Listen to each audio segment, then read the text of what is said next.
Welcome to the meeting of the Finance and General Purposes Committee of Ramsgate Town Council. Item 1. Apologies. We have apologies from Councillor Driver, who's unwell, Councillor Atkinson, who has a family commitment, Councillor Crittenden, who's unwell, and Councillor Young. Item 2 on the agenda is declarations of interest. Does anybody have any interest to declare? No. Item 3 is the previous minutes. 3.1 to approve the minutes of the ordinary meeting of the Finance and General Purposes Committee held on the 2nd of October. Proposed, Chair. Seconded. Proposed and seconded as a true record. All those in favour? Thank you. 3.2 to approve the minutes of the extraordinary meeting of the Finance and General Purposes Committee held on the 3rd of December 2024. I propose minutes, Chair. All those in favour? Thank you. Item 4 is the HSHAZ lighting budget. To receive a report from Ms. Elfidler, Responsible Finance Officer, and consider how to proceed. Thank you, Chair. This brings to your attention an error within the budget. The High Street Heritage Action Zone lighting is all the new lights in the town centre, which was paid for with a contribution of £50,000 grant from via Historic England, and just over £21,000 of match funding from Ramsgate Town Council. The council's contribution was also made up of £5,500 of staffing time. As the year has progressed, it was apparent that Ramsgate, the council's own decorative lighting budget, had far more in it than it should do. And we realised that there was an error, and before Christmas my colleagues and I figured out what it was, and that the grant from Historic England, £50,000, was received in the last financial year. We then spent 33,000 of that on lights. The amount brought forward should have been 16,700. It was stated in the accounts that over 31,000 was brought forward. All right. So there hasn't been an overspend. It was a statement that there was more in the budget than actually there was.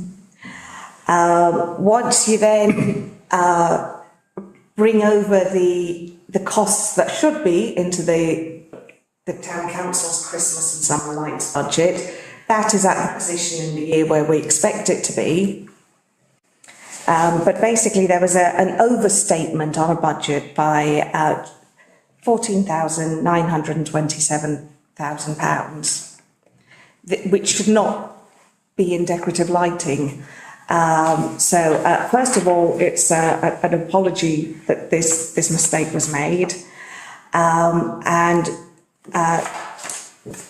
So you're now asked to consider where this 14,927 should go. Do you have a suggestion?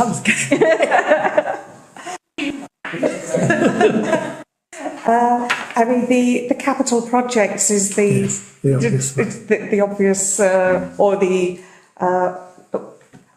where things go until needed. And such time, but it could always be brought back into the fold again where needed. So I'll propose that, and that's what we do. Yeah, That's seconded.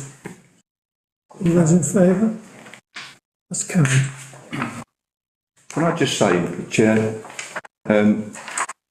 Christmas Eve, my wife and myself walked throughout the town, and my wife was very impressed with the lights. Superb.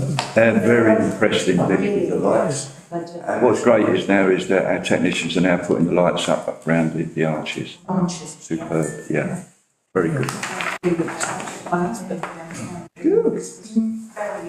Yeah, I've heard nothing but praise. Yeah, brilliant. We can rightly be very proud of our new lights. Just wait till it's all finished. The next item is item 5, the draft budget for 2005-2006. Consider the latest version of the draft budget with the updated tax base and consider the final amendments to be recommended to Council prior to approval on the 29th of January. Thank you, Chair. When you last considered the draft budget, we didn't have the tax base for the coming year, which we do now. And unexpectedly, this has gone up 3%, even when taking into account the expectation that TDC is going to be able to pursue less money this year due to reduced resources. And so if the budget before you, there is no increase in the council tax payable. The additional funding that was required or requested for capital projects has actually been nearly realised because of actually there's an increased base rate paying for it. Within my report, I've shown you what tax percentage increases looks like, 1, 2 and 3%, and what that does to the cost on a Band D property. And so roughly for every 1% increase in the precept, it generates around £10,500 and is an extra 85p a year on a Band D property. And so if there was anywhere in the budget where you felt it was a little bit tight at the moment or there was some extra funding required, that is what percentage increases on the tax base, on the precept looks like. The budget needs to be approved at the council meeting next week. We need to tell TDC beginning of February what the precept will be. And so tonight is an opportunity for any last minute adjustments. The council can of course amend and change the budgets within the year, but the precept can only be set once. Chair? Could I just say that it's very difficult this year to predict how much money we'll need because of local government reorganisation. Yeah. We know that TDC will disappear. We don't know what will happen to their assets. I would like to think that certain assets are retained. Control is contained locally rather than go to Ashford or wherever. So it's a difficult judgment to make. And just to bear in mind that this will just be a recommendation to council. Does anybody have a view? Chair, yeah, I think any council at the current time would need to increase its precept because these, as you quite rightly say, are uncertain times, although any devolution of the Thanet District Council will not take place until 29, in my humble opinion. At least 28 anyway. But as far as we're concerned, I think we've got to cover ourselves as a council as to what we're spending our money on, and I think we need to be a little bit frugal through the year as to what we're spending it on. I would like to propose a 3% increase in the precept. Is that seconded? Yes. Anybody else wish to speak? I'll just add, Laura, you've done some research on what other councils were getting by on, and we're significantly less according to what you found out. So I think 3%. We need to go for that. Yes. Thanks for saying that, because I would just like to thank you. It was really helpful, actually, the research you put in. Yes. And can I also say, Chair, if I may, that it's in line with Thanet District Council. Right. So, It makes sense. So we have a motion, moved and seconded. All those in favour? That's carried.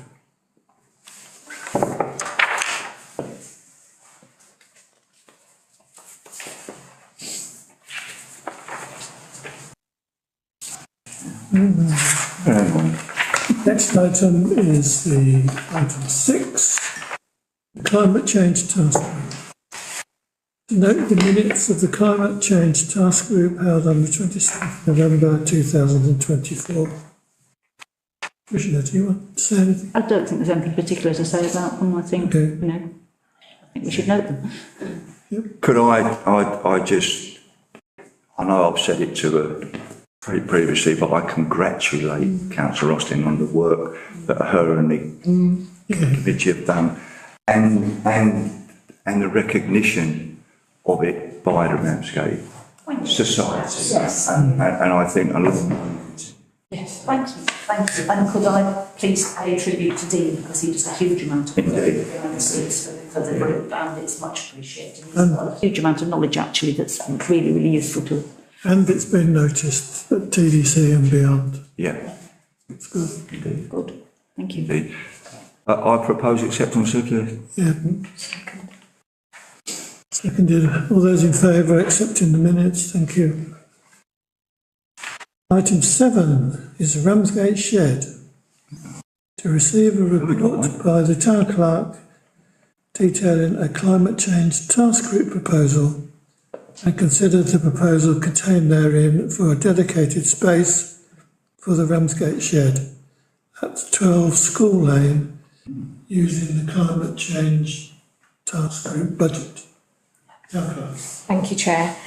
So the Ramsgate Shed project has been underway for several months now at Radford House, and has successfully brought together a diverse group of skilled core volunteers and enthusiastic participants eager to learn new skills.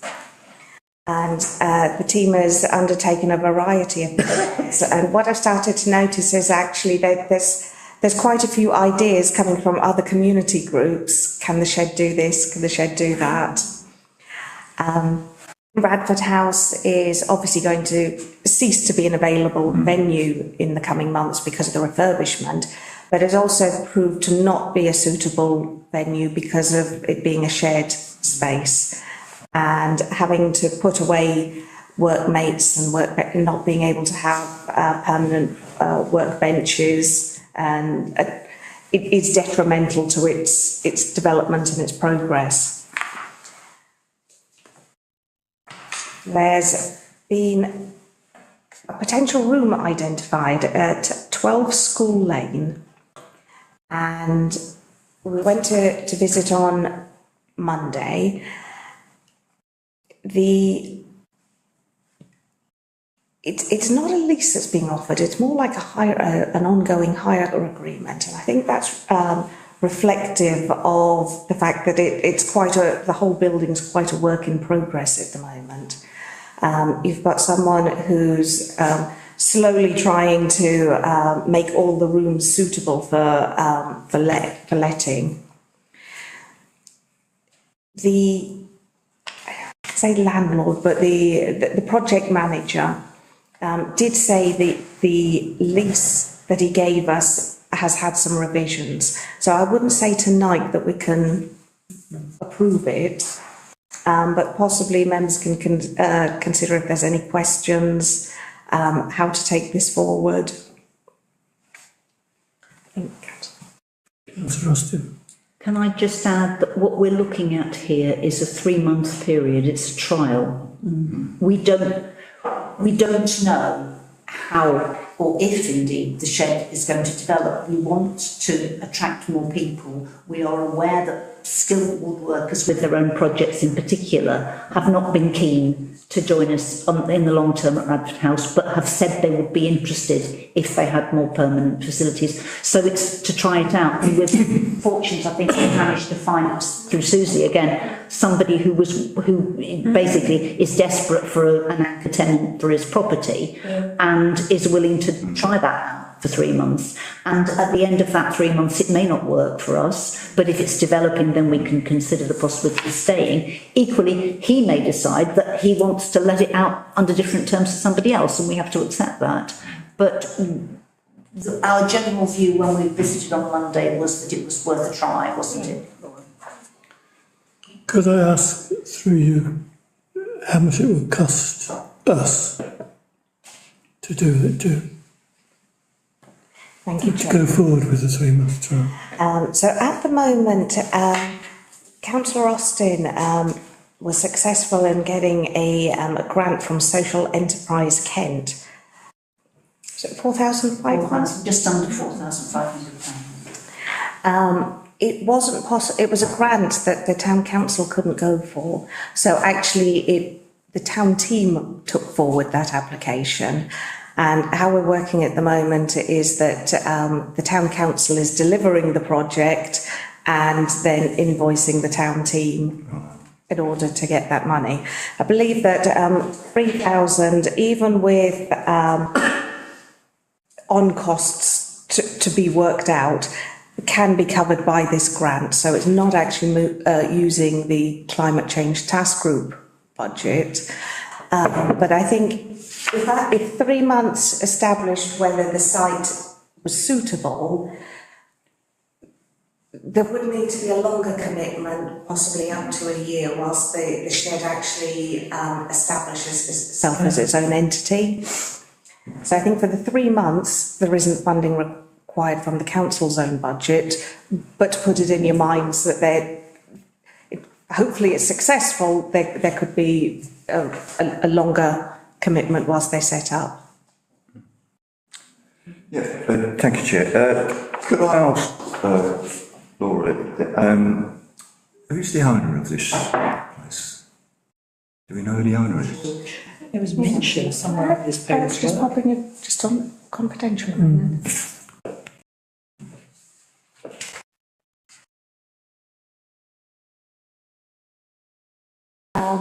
I think the intention is to keep them as workspaces that can't be developed into residential dwellings. Yeah. I just think, Chair, it's, I mean, Nice little hobby. the whole thing, shed things, is a great Yeah, thing. it is. You know, Broadstairs one has blossomed, hasn't it? And I think it's great that Ramsgate has got one. And yeah, I fully support this, Chair. Yep. We just need to note the report, do we, at this stage? I think the next agreement is going to be forthcoming quite quickly.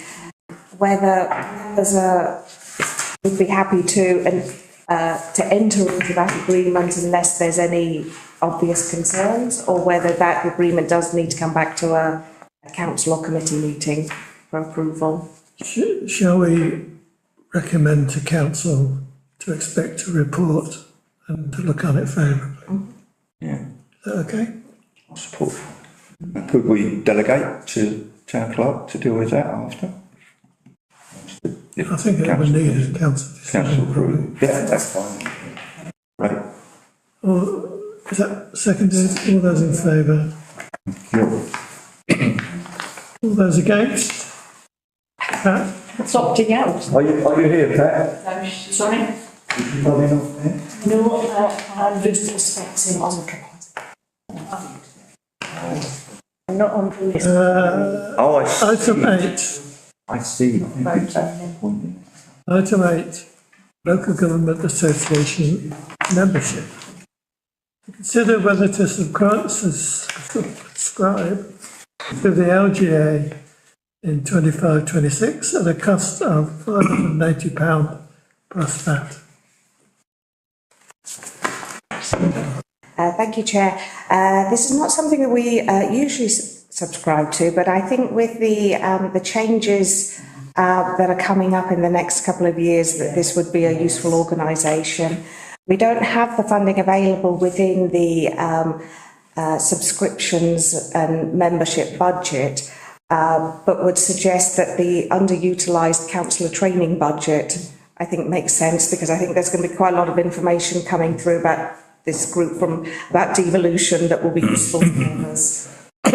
Could I ask if we join this as a council, do individual councillors have access to their resources? I'll have to check. I believe that you can sign up to NALC already as individual members. Or what I'd say is I don't see any a reason not to actually share the NALC login with everyone. Nothing can be done with it, with those That login would be really details. useful.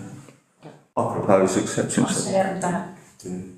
proposal, Chair. Second. Proposed and seconded. All those in favour? Thank you.